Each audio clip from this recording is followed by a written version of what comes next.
This is a video demonstration of how to create a teacher account on Desmos. So let's start by going to desmos.com.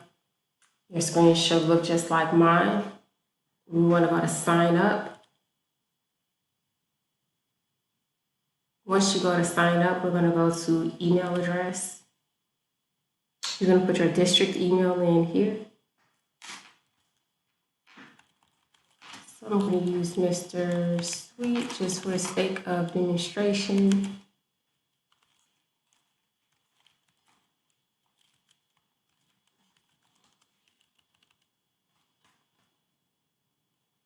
And you're going to create a password. You're going to agree. And then, of course, read through the policy. And then we want to create an account. Now, of course, this email address is already being used, so we won't be able to create the account. But once you create your account, you should be able to log in. And when you log in, this is what your new screen will look like.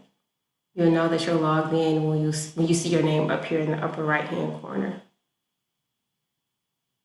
And again, this is just a video demonstration of creating a Teacher Desmos account.